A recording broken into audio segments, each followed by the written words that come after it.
Hostage situations are one of the most complex situations police and military can get into. Once a hostage taker has taken the drastic step of committing a criminal act, there is often no turning back. In this video, we will go through the 5 different phases in a hostage situation, as well as look at some of history's most famous hostage operations. Perhaps the most famous hostage operation took place during the Summer Olympics in Munich in 1972. Palestinian terrorists took 11 Israeli Olympic team members hostage, resulting in the deaths of all 11 hostages, 5 terrorists, and a West German police officer. 7 years later, what was to become a 444-day-long hostage situation began in Iran's capital Tehran. Iranian militants seized the U.S. Embassy in Tehran and held 52 American hostages. The hostages were rescued after a spectacular operation that was made into a film in 2012.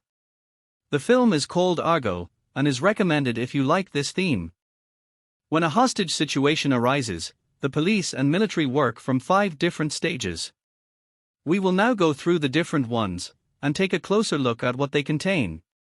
Stage 1. The initial response. The initial response to a hostage situation is typically the most critical stage.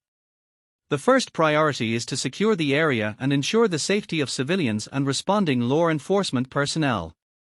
Police will usually form a perimeter around the scene, close off nearby streets and buildings, and evacuate any civilians in the immediate area. Stage 2. Assessing the situation. Once the area is secured, law enforcement will gather as much information as possible about the situation.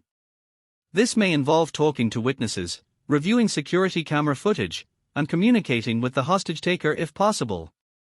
The goal is to assess the situation, including the number of hostages, the hostage taker's demands, and any potential risks or threats. Stage 3.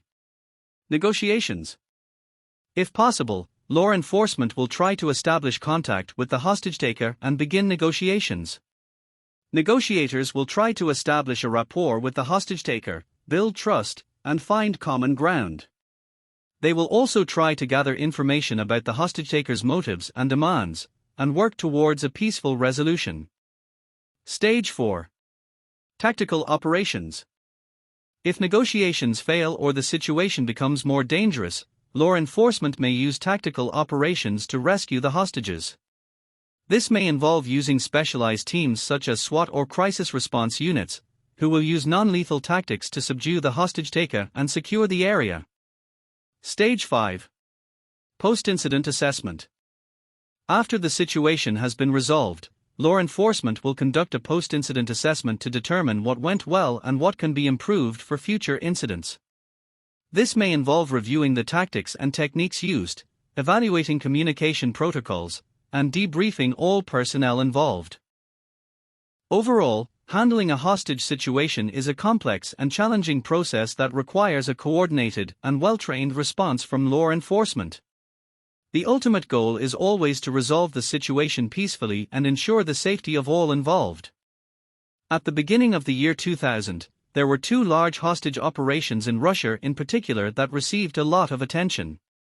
Chechen terrorists took men, women and children hostage respectively in a theater and in a primary school.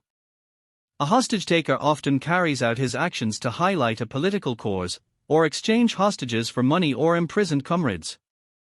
Hostage situations occur at regular intervals, and statistically we will also experience this form of terrorism in the near future.